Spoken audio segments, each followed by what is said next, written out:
Hello and welcome to संकल्प पथ IAS. दोस्तों, आज हम इकोनॉमी में पिलर नंबर 3 का लेक्चर नंबर 3 कंप्लीट करने जा रहे हैं। या आप कह सकते हो कि ओवरऑल आज हमारा इकोनॉमी में लेक्चर नंबर 28 कंप्लीट करने जा रहे हैं, जिसमें कि आज हम पिलर 3A को कंप्लीट कर लेंगे। इससे पहले के लेक्चर में हमने जो है वो लास्ट टॉपिक कैनाल्स, जो कि नेगेटिव न्यूज़ में था, उसको कंप्लीट किया था। ठीक है, आज जो हमको स्टार्ट करना है वो एफडीआई एफपीआई से स्टार्ट करना है, जो कि बैलेंस ऑफ पेमेंट के कैपिटल अकाउंट में आता है। कुछ भी डाउट हो प्लीज़ कमेंट सेक्शन में पूछिए। टेलीग्राम चैनल, जिसका कि लिंक डिस्क्रिप्शन बॉक्स में संकल्प था, यस, उसको भी आप ज्वाइन ज़रूर से कर लीजिए फॉर मोर अपडेट्स। ठीक है, स्टार्ट करते हैं फॉरेन पोर्टफोलियो इन्वेस्टर्स एफपीआई के साथ। एफपीआई क्या होता है? ये एक तरह की फॉरेन एंटिटी होती है जो कि रजिस्टर्ड होती है किसके साथ? सेबी के साथ, जो बाई कर सकती है अप टू 10% इक्विटी या share in the Indian company. ठीक है, उसको हम क्या कहते हैं? फॉरेन पोर्टफोलियो इन्वेस्टर, यानी कि ऐसी कोई भी फॉरेन एंटिटी या फॉरेन कंपनी जो कि सेबी के साथ पहले रजिस्टर्ड है और इंडिया में इंडियन कंपनी में उसको अलाउड है कि वो अप टू 10% का शेयर्स या इक्विटी खरीद सकती है। ठीक है, पहले जो है इसको फॉरेन इंस्टीट्यूशनल इन्वेस्टर्स या क्वालिफाइड फॉरेन इन्वेस्टर्स भी कहा जाता था, लेकिन 2013 में सेबी ने मर्ज करके इसको एक सिंगल कैटेगरी में बना दिया, फॉरेन पोर्टफोलियो इन्वेस्टर करके। ठीक है, अब हम देखते हैं इसका मेन ऑब्जेक्टिव क्या होता है। इसका प्राइमरी ऑब्जेक्टिव होता है पैसा बनाना। ठीक है, पैसा कैसे बनाती है? बाइंग और सेलिंग करके शेयर्स को ना, थ्रू कैपिटल मार्केट या शेयर मार्केट। मतलब बस शेयर खरीदो और बेचो, उन सबसे पैसा कमाओ, सिंपल काम इसका ही होता है। ये कंपनी के actual operation, production, management, business policy, इन सब में इन्वॉल्व नहीं होता है। ठीक है, ये मतलब इसका काम नहीं है कि ये मैनेजमेंट करे कंपनी का या उसके लिए पॉलिसी बनाए। ठीक है, ये इसका मेन मुद्दा नहीं होता। इसका मेन काम वही है, पैसा बनाओ बस और बाहर जाओ। अगर तो फॉरेन पोर्टफोलियो इन्वेस्टर को कहीं किसी और देश में ज़्यादा अच्छा रिटर्न मिलेगा तो वो अपने देश से पैसा निकाल के चला जाएगा, किसी और देश में इन्वेस्ट कर लेगा। ठीक है, अब हम समझ लेते हैं एफडीआई, फॉरेन डायरेक्ट इन्वेस्टमेंट को। ठीक है, एफपीआई हमने समझ लिया, फॉरेन डायरेक्ट इन्वेस्टमेंट वो भी एक तरह का फॉरेन एंटिटी ही है जो कि रजिस्टर्ड है सेबी के साथ। फ़र्क बस इतना ही है कि ये मोर देन 10% इक्विटी और शेयर खरीदती है अपने इंडियन कंपनी में। ठीक है, क्यों? क्योंकि इसका ऑब्जेक्टिव ये होता है कि ये इसको इन्वॉल्व होना है मैनेजमेंट में कंपनी के, ना, management projection of the Indian company. इसके दूसरे ऑब्जेक्टिव्स होते हैं। इसका ऑब्जेक्टिव होता है कि हम उस कंपनी के जो भी मान के चलो उनके पास इंटेलेक्चुअल प्रॉपर्टी है, मतलब बाकी कुछ भी उन्होंने फाइल कर रखा है, सारी की सारी चीज़ें अपने पास रख लेना, ताकि ये उनको फ़ायदा मिल सके और अपने बिजनेस को ये एक्सपेंड कर सके। मान के चलो जैसे कि वॉलमार्ट, जो कि यूएसए की कंपनी है, जिसने कि 77% का स्टेक फ्लिपकार्ट में खरीद लिया था 2018 में। $16 बिलियन का ये डील था। ठीक है, तो फॉरेन इन्वेस्टमेंट लेकिन बहुत सारे सेक्टर्स में ना प्रोहिबिटेड है, मतलब आप नहीं कर सकते हो। 10% से ज़्यादा सोचो, ऐसे कुछ खास सेक्टर्स है जहाँ पे अगर इन्होंने ज़्यादा परचेज़ कर लिया, मतलब मालिक ही बन गए एक तरह के कंपनी के 50% से ज़्यादा, तब तो ये कंट्रोल करेंगे हर चीज़ को, तो अपने देश के लिए नुकसान है ना।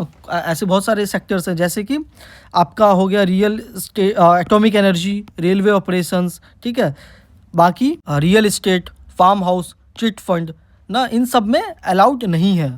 इन सब सेक्टर्स में तो प्रोहिबिटेड है कि आप बिल्कुल भी इन्वेस्ट नहीं कर सकते हो, मतलब बाहर के देश वाले को। लेकिन बाकी इन सब को छोड़ के जितने भी सेक्टर बचे हैं, उन सभी रिमेनिंग सेक्टर्स में फॉरेन इन्वेस्टमेंट परमिटेड है, लेकिन उसमें भी 2 कंडीशन आ जाती है। पहला तो ऑटोमेटिक रूट और दूसरा गवर्नमेंट के रूट। ऑटोमेटिक रूट का मतलब ये है कि आपको गवर्नमेंट की परमिशन नहीं चाहिए इन्वेस्टमेंट करने के लिए, आप सीधे सीधे इन्वेस्ट कर सकते हो उसमें। गवर्नमेंट रूट का सीधा मतलब यही है कि आपको इन्वेस्टमेंट करने से पहले गवर्नमेंट की अप्रूवल लेना ज़रूरी है। जिस भी आप मिनिस्ट्री डिपार्टमेंट में इन्वेस्ट कर रहे हो, उस डिपार्टमेंट की परमिशन लेना बहुत ज़्यादा ज़रूरत है। ठीक है, अब जैसे कि पर्टिकुलरली कॉमर्स मिनिस्ट्री का। ठीक है, अगर हम अब सेक्टर वाइज देखें, सेक्टर वाइज इंडिया में जो सबसे ज़्यादा निवेश कर रखा है, तो सबसे ज़्यादा आप देखोगे कंप्यूटर सॉफ्टवेयर और हार्डवेयर सेक्टर में सबसे ज़्यादा एफडीआई लोगों ने निवेश कर रखा है। दूसरा सर्विस सेक्टर, फिर ट्रेडिंग में। अब अगर आप देखो किस देश से सबसे ज़्यादा एफडीआई आता है अपने देश में, तो सिंगापुर से आता है, मॉरिशस, यूएई, यूएसए से आता है। मैंने अभी आप सभी को बताया कि 100% ऑटोमेटेड जो परमिटेड हैं वो कौन कौन से सेक्टर्स हैं जहाँ पे गवर्नमेंट का अप्रूवल नहीं चाहिए इन्वेस्टमेंट करने से पहले। वो आपके देख सकते हो आप सामने, agriculture and animal husbandry, plantation, pharma sector हो गया आपका। टीवी चैनल्स जो कि non news TV channels, news channels नहीं, नॉन न्यूज़ टीवी चैनल्स में इन्वेस्टमेंट हो सकता है। आईटी में हो सकता है, लेदर, टेक्सटाइल, गारमेंट्स, माइनिंग में हो सकता है, metal and non metal, civil aviation, petroleum, gas में हो सकता है, डीटीएच जो भी अपना डिश टीवी होता है उसमें हो सकता है, इंश्योरेंस के इंटरमीडिएटरीज में हो सकता है, ठीक है। इंश्योरेंस सेक्टर नहीं, इंश्योरेंस इंटरमीडिएटरीज जो कि एजेंट, ब्रोकर, ऐसे वाले कंपनीज होते हैं, जो कि मैंने आपको पिलर 1 सी सब में समझाया था, उसको आप ज़रूर से जाकर देख लीजिए। कोल माइनिंग वगैरह, पब्लिक सेक्टर की ऑयल गैस रिफाइनरीज हो गई, भारत पेट्रोलियम, इन सब में एफडीआई अलाउड है बिना गवर्नमेंट के परमिशंस के, ठीक है। सरकार आप देखोगे टाइम टू टाइम नए नए सेक्टर्स को ओपन करती रहती है ना, हिसाब से कि मतलब किसको कितना भी देना है।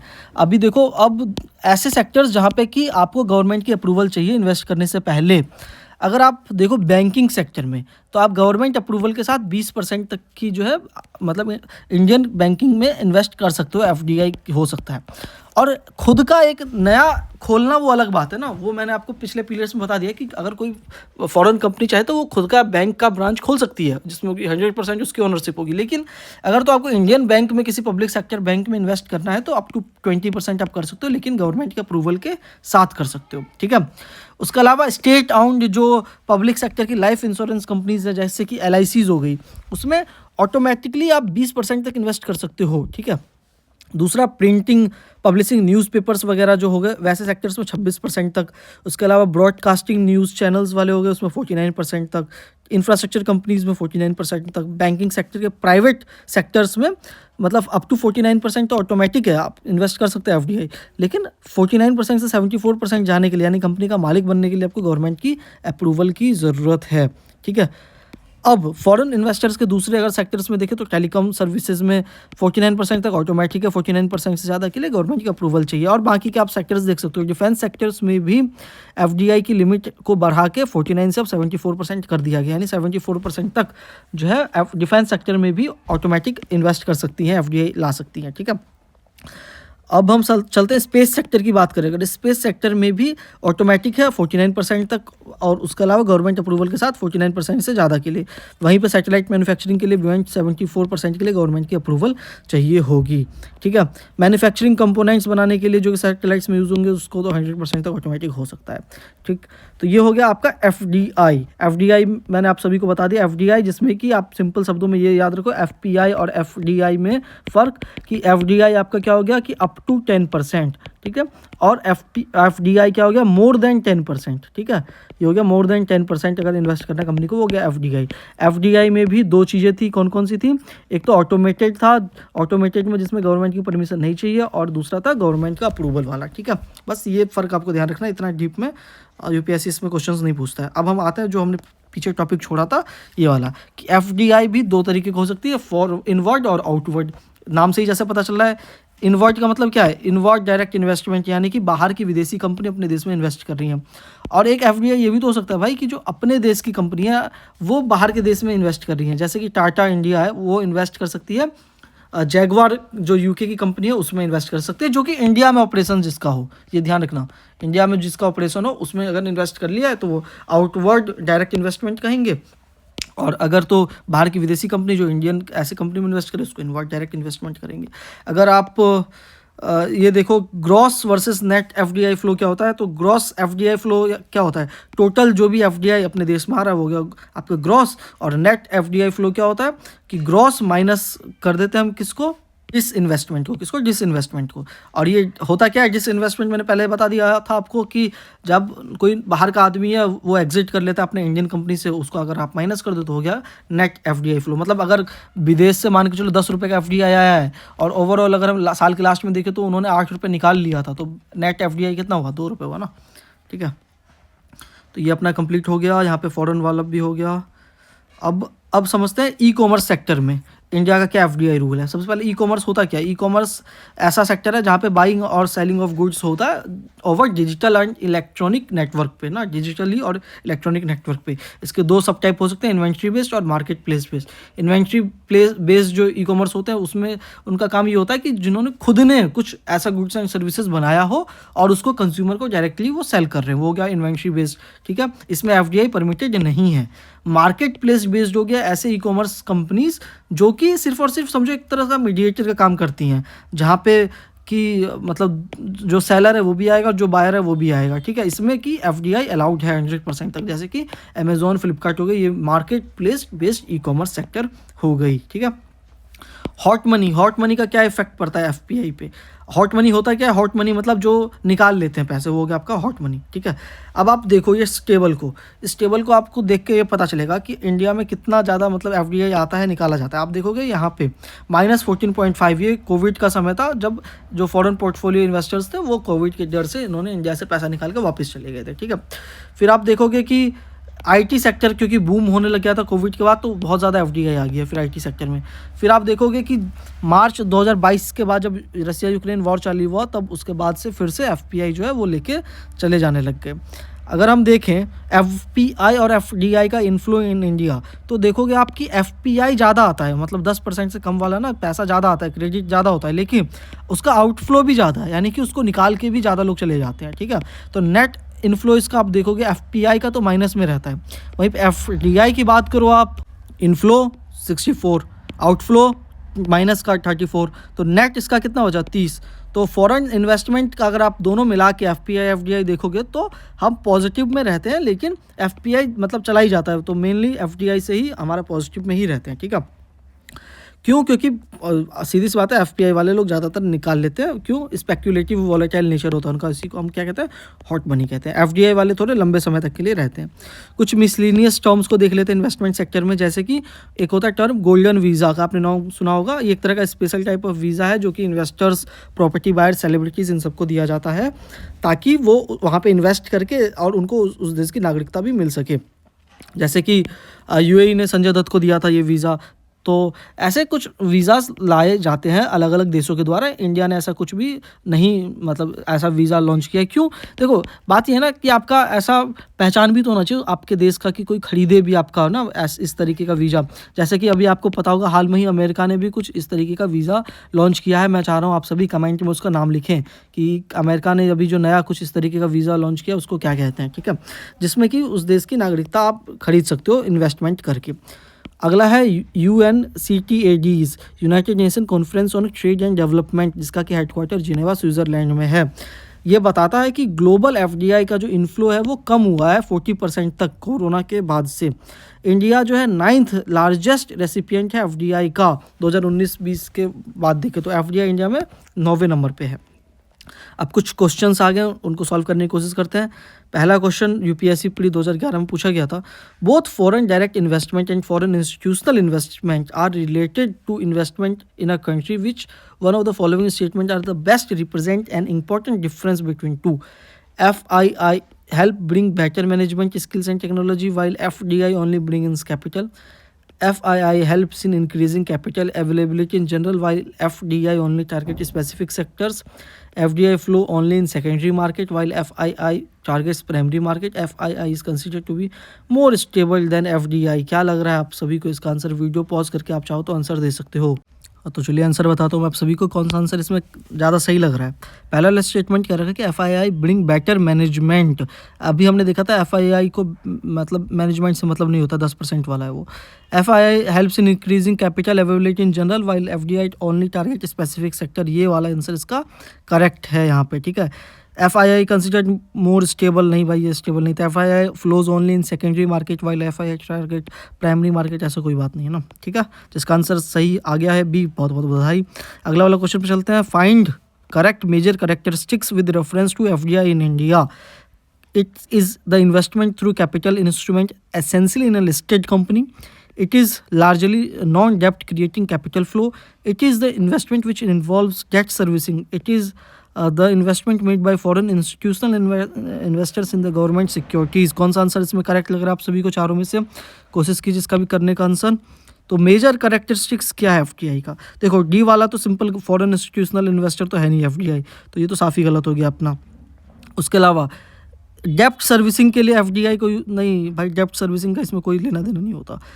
ए investment through capital instrument essentially in a listed company, ये भी गलत हो गया। ये नॉन लिस्टेड कंपनीज में भी FDI आ सकती हैं, तो बी वाला ही बचा, नॉन डेप्ट क्रिएटिंग कैपिटल फ्लो, इसका करेक्ट आंसर हो गया, ठीक है। अगला क्वेश्चन पे चलते हैं। प्री 2021 का ये क्वेश्चन है ये भी।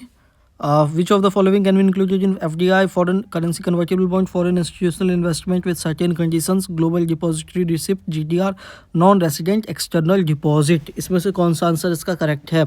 देखो GDR के बारे में हम पहले वाले लेक्चर्स में कंप्लीट कर चुके हैं पिलर 1 में ही। तो देखो यार, इकोनॉमी में सिस्टम क्या होता है ना, आप अगर आपने पहले के जो चीज़ें पढ़ रखा है तो आप रिलेट कर पाओगे और उसको अच्छे से सॉल्व कर पाओगे ना।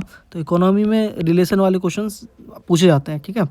तो इसका देखते हैं कौन सा आंसर इसमें से करेक्ट होगा। FDI इन्वेस्टमेंट पे क्वेश्चन है, फॉरेन इंक्लूडेड है, जो कि FDI में foreign currency convertible bonds included होता है, foreign institutional investment with certain conditions भी इंक्लूडेड होता है, ग्लोबल डिपॉजिटरी रिसिप्ट भी है, नॉन रेसिडेंट एक्सटर्नल डिपॉजिट, मतलब नॉन रेसिडेंट एक्सटर्नल डिपॉजिट, यार ये तो नहीं है, फोर्थ नहीं है अपना 1 2 3 ए वाला जिसका करेक्ट आंसर है। बहुत बहुत बधाई। अगला question, an Indian by shares in British car company, this will reflect in CAPF का क्वेश्चन है। अगर सोचो कोई इंडियन है जो कि शेयर बाई करता है ब्रिटिश कार कंपनी में, तो किस में रिफ्लेक्ट होगा? Balance of trade but in not in balance of payment, balance of payment but not in balance of trade, both balance of payment and balance of trade, या neither balance of payment nor balance of trade? Tricky question, किस में reflect होगा? ठीक है, मैं आप सभी को बता देता हूँ, ये बैलेंस ऑफ पेमेंट में रिफ्लेक्ट होगा, ना कि बैलेंस ऑफ ट्रेड में। बी वाला ऑप्शन इसका करेक्ट है, ठीक है। चलते हैं अब आगे ईयर बुक पे। Year book ministry of commerce and industry द्वारा निकाला जाता है, जो कि इंटरनल और एक्सटर्नल ट्रेड को देखती है। World trade organization, special economic zone, इन सब का IPR, इंटेलेक्चुअल प्रॉपर्टी राइट्स, ये सब देखने की जिम्मेदारी किसकी होती है? Ministry of commerce and industries की होती है, ठीक है। Department ministry of commerce and industries हो गया, और दूसरी एक डिपार्टमेंट है department for promotion of industry and internal trade. Attached office इसमें से है directorate general of foreign trade. इतना हमको देखो अंदर नहीं जाना डिटेल में, आप पूछने को तो ऐसे कुछ भी पूछ सकते हैं, लेकिन ट्रेंड देखो तो इतना ज़्यादा अंदर नहीं जाती है। Government companies ECGC, export credit guarantee corporation of India भी इसके अंतर्गत आती है, जो इसको देखती है, ठीक है। अब कुछ स्टैच्यूटरी बॉडीज़ की बात करें तो हम agriculture and processed food projects exported development authority, statutory bodies क्या होती है और नॉन स्टैच्यूटरी बॉडीज़ क्या होती है, आप सभी को फ़र्क पता होना चाहिए, कौन सा एक्ट से बना है, कौन सा एक्ट से नहीं बना है। कुछ स्टैच्यूटरी कमोडिटीज़ बोर्ड्स होते हैं, tea board, spice board, tobacco boards, ये सब कुछ कमोडिटी के बोर्ड्स हैं, ये ना कमोडिटीज़ है ना, ये समझ रहे हो ना आप, ठीक है। अब तो आगे कुछ काम करनी। कॉमर्स मिनिस्ट्री का अंतर्गत आता है एक्सपोर्ट इंस्पेक्शन काउंसिल EIC, जिसका कि बॉस ऑफकोर्स कॉमर्स मिनिस्ट्री है। ये एक तरह का स्टैच्यूटरी बॉडी है under export quality control and inspection act 1963 के तहत बनाया गया। हेडक्वार्टर दिल्ली में है, नाम से ही पता चल रहा है क्वालिटी कंट्रोल करेगा, ये इंश्योर करता है quality and safety of project जो कि एक्सपोर्ट होते हैं इंडिया से, ठीक है। इन सब की क्वालिटी कंट्रोल करने का काम किसका? एक्सपोर्ट इंस्पेक्शन काउंसिल का काम है, ठीक है। ये सर्टिफिकेट कंपलसरी है अगर आप एक्सपोर्ट कर रहे हो तो, फिश, डेयरी, हनी, इन सब प्रोजेक्ट्स को अगर आप एक्सपोर्ट कर रहे हो तो कंपलसरी है। वॉलंटरी है बाकी के आइटम्स जो कि यहाँ पे मेंशन नहीं है उनके लिए। एक क्वेश्चन है टी बोर्ड से रिलेटेड। टी बोर्ड क्या स्टैच्यूटरी बॉडी है? It is regulated body attached to ministry of agriculture farmer welfare. The Tea Board head office is situated in Bangalore. The board has overseas offices at Dubai and Moscow. देखो बहुत ज़्यादा factual question है, किसी exam में नहीं पूछा गया, लेकिन पता मतलब आप करना चाहो आंसर कर सकते हो। अभी हमने देखा टी बोर्ड क्या है, स्टैच्यूटरी ऑफिस है, बोर्ड है। अभी हमने देखा ना यहाँ पे देखो स्टैच्यूटरी कमोडिटी बोर्ड के अंदर आता है टी बोर्ड, ठीक है।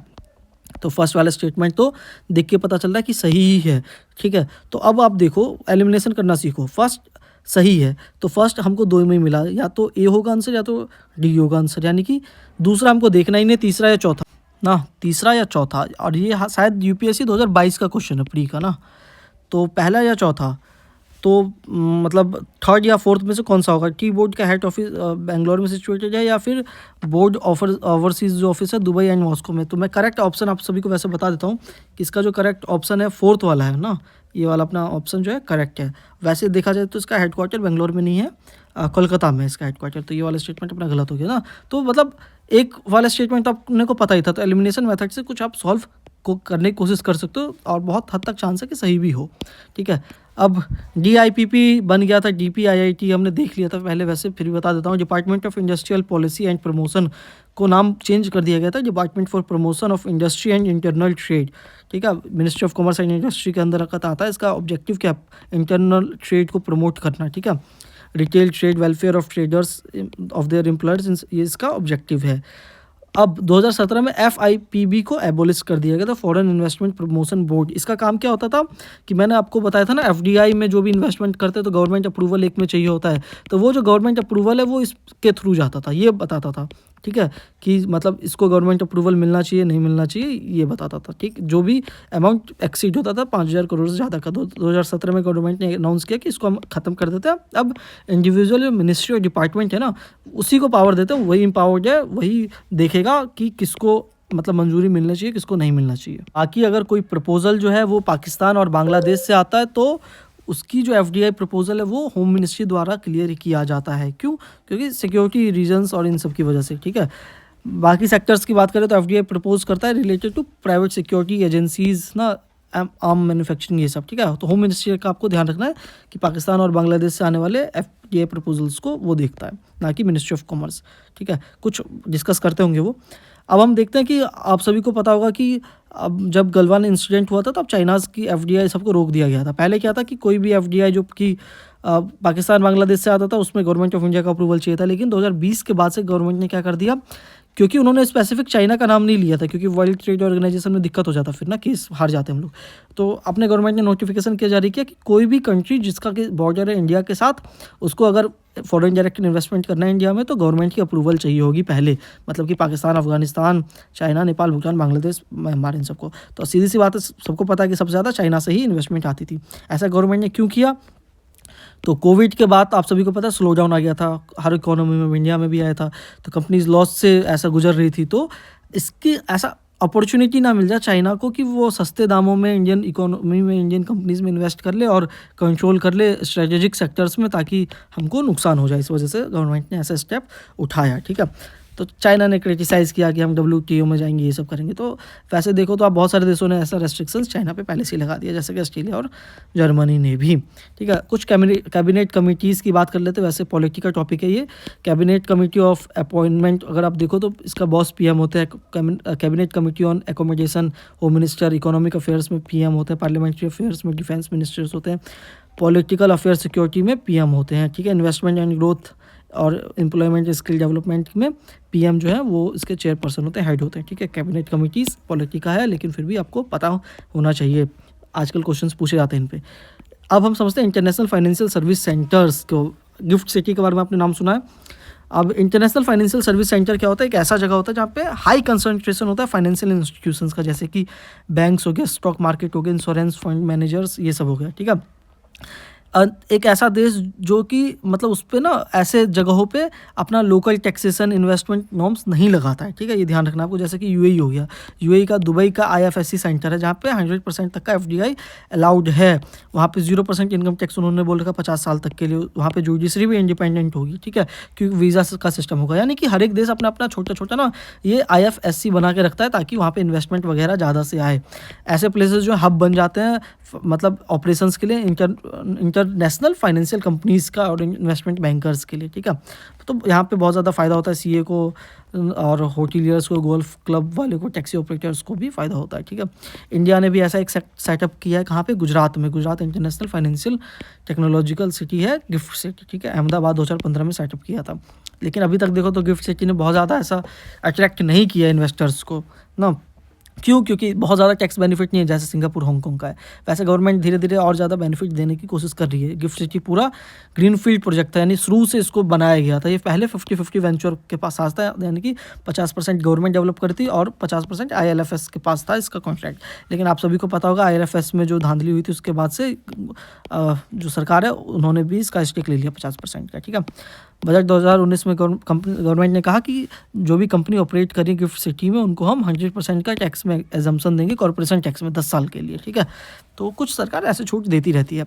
उसके साथ साथ जो लिकर है, शराब वराब भी, जो आपको पता है गुजरात में बैन है, लेकिन गिफ्ट सिटी में उसको रिमूव कर दिया गया था 2024 में, ठीक है। तो उसके अलावा भी बहुत सारे नॉर्म्स जो कि RBI वगैरह के नॉर्म्स यहाँ पे सरकार ने थोड़ा सा ढील दे रखा है, छूट दे रखा है, उसको भी हम देखते हैं। देखो, एक IFSC अथॉरिटी एक्ट 2019 में लाया गया था, जिसमें कि अपना गिफ्ट सिटी एक आता है। ये सेटअप करते हैं स्पेशल इकोनॉमिक जोन्स को, ठीक है। इसमें एग्जाम्पशंस मिलती है Indian tax laws, RBI, SEBI, इन सब के अंदर भी रेगुलेशंस में कुछ रिलीफ मिलता है। जैसे कि आप सभी को पता है CRR SLR के नॉर्म्स लगते हैं RBI के, लेकिन यहाँ के जो भी बैंक्स हैं उन पे थोड़ा सा छूट दिया गया है इन नॉर्म्स पे, ठीक है। और 2019 में इस एक्ट का एम ये था कि हम सेटअप करेंगे statutory international financial service centre authority का, जिसका एक चेयरपर्सन और हर एक मतलब RBI से भी इन सबसे एक मेंबर यहाँ पे होगा। 3 साल का पीरियड होगा, रीअपॉइंटमेंट भी पॉसिबल होगा। ये रेगुलेट करता है हर एक financial project services institutions international financial service centres जो भी इंडिया में होंगे, यानी गिफ्ट के अलावा भी कोई और सिटी बनता है तो IFSC भी इसको रेगुलेट करेगी, ठीक है। अभी जो है फिलहाल इसका हेडक्वार्टर गांधीनगर गुजरात में है, तो कुछ कंट्रोवर्सी भी हो गई थी, महाराष्ट्र कह रहा था कि हेडक्वार्टर मुंबई में होना चाहिए था, ठीक है। बजट 2023 में कहा गया था कि हम इसको और ज़्यादा पावर देंगे, थोड़ा सा इसको और पावरफुल बनाएंगे।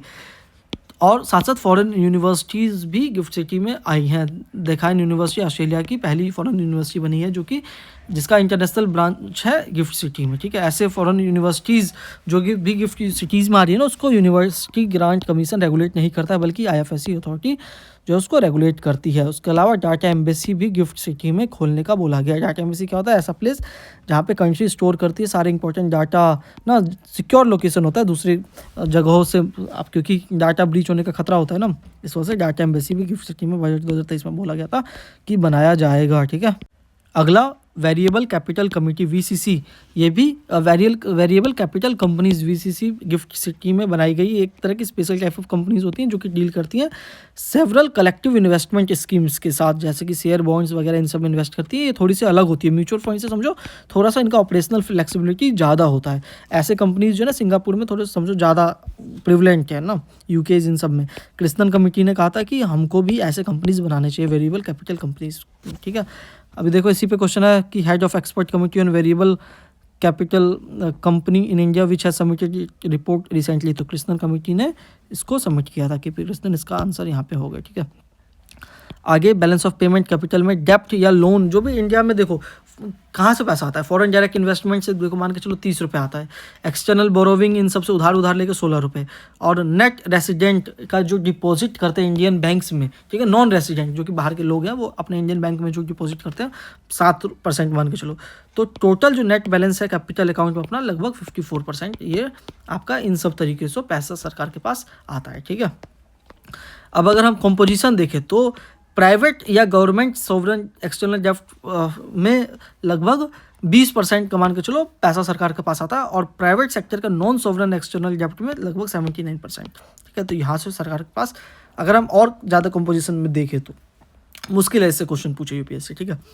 उसके अलावा एक्सटर्नल डेब्ट में अगर हम रुपए के हिसाब से देखें तो प्राइवेट और सरकारी दोनों का मिला के देख लो, लोन सेक्टर कंबाइंड प्राइवेट और गवर्नमेंट में तो सबसे ज़्यादा US डॉलर में लोन है अपने पास, फिर इंडियन करेंसी में, फिर बाकी करेंसीज में। आपको ध्यान होगा पिछले लेक्चर्स में मैंने आपको बताया था कि जो गवर्नमेंट जो लोन लेती है, मतलब गवर्नमेंट सिर्फ गवर्नमेंट के हिसाब से बात करें तो वो ज़्यादा इंडियन रुपीज़ में लोन लेती है, ना कि US डॉलर में। क्यों? क्योंकि उसका फिर सोचो इंडियन रुपये की वैल्यू गिरती जा रही है, उस हिसाब से फिर उनको चुकाना भी ज़्यादा रुपये पड़ेगा ना, समझ गए। लेकिन प्राइवेट और गवर्नमेंट दोनों मिला के कहें तो डॉलर्स में ज़्यादा अमाउंट है, ठीक है।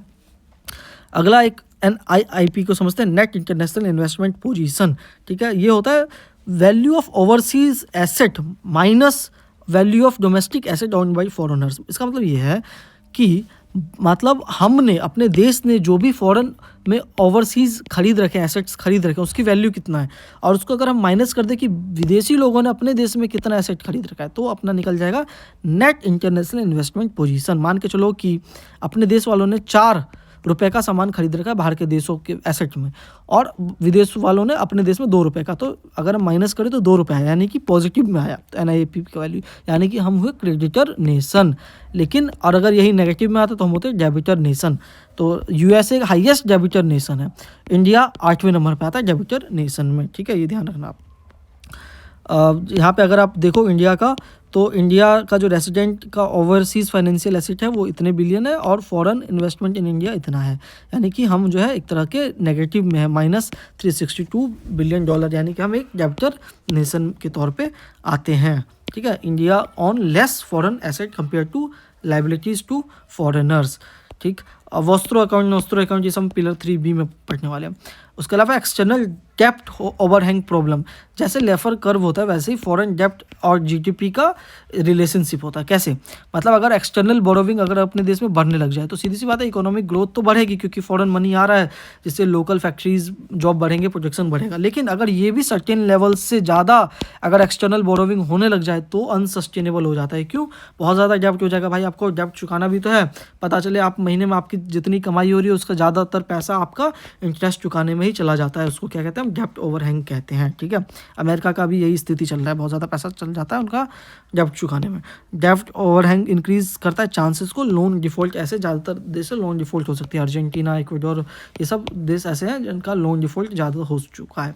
कुछ क्वेश्चंस है प्री 2019 में पूछा गया है। Find correct statement. Most of India's external डेप्ट is owned by government entities. क्या जितने भी एक्सटर्नल डेप्ट है इंडिया में वो ज़्यादातर ऑन किए जाते हैं गवर्नमेंट एंटिटीज़ के द्वारा। ऑल ऑफ इंडियाज़ एक्सटर्नल डेप्ट is denominated in US dollar. कौन सा आंसर करेक्ट होगा बताइए जल्दी से। अभी आपको आंसर मैंने बताया था, तो कौन सा आंसर करेक्ट होगा? देखो यार, पहला आंसर पढ़ो, पहला statement, most of India's external डेप्ट is owned by government entities, नहीं, प्राइवेट एंटिटीज़ जो है वो ज़्यादा ऑन करती हैं। दूसरा, ऑल ऑफ इंडियाज एक्सटर्नल डेप्ट is denominated in US dollar, सारे US डॉलर में ही डिनोमिनेटेड, नहीं, हमने देखा था रुपीज़ में भी डेप्ट है, तो नाइदर 1 और नॉट 2 इसका आंसर करेक्ट हो गया। अगला क्वेश्चन देखते हैं, प्री 2013 में पूछा गया था, which of the following constitute capital account को कंस्टिट्यूट करता है? Foreign loan, for FDI, private remittance, foreign portfolio investment, इन चारों में से कौन कौन सा है जो कि कैपिटल अकाउंट में कंस्टिट्यूट करता है? तो क्या होगा इसका करेक्ट आंसर? देखते हैं। फॉरेन लोन बिल्कुल कैपिटल अकाउंट में आता है, फॉरेन डायरेक्ट इन्वेस्टमेंट भी कैपिटल अकाउंट में आता है, प्राइवेट रेमिटेंसेस कैपिटल अकाउंट में नहीं आता बल्कि ये रिवेन्यू वाले पार्ट में आता है, फॉरेन पोर्टफोलियो इन्वेस्टमेंट भी आता है इसमें, यानी कि फर्स्ट, सेकंड और फोर्थ इसका बी वाला जो अपना ऑप्शन ये करेक्ट हो गया। ठीक है, बाकी अपना पिलर 3A जो है अब भी कंप्लीट हो गया, अब हमको पिलर 3 पे जाना है। ठीक है, तो गाइज आज का लेक्चर बस इतना ही। पिलर 3 ये अपना कंप्लीट। कुछ भी डाउट हो प्लीज़ कमेंट सेक्शन में पूछिए, जो मैंने आपको क्वेश्चन ऊपर पूछा था उसका भी रिप्लाई ज़रूर से कमेंट सेक्शन में पूछिए। ठीक है, मिलते हैं अपने अगले वीडियो में, तब तक के लिए बहुत बहुत धन्यवाद।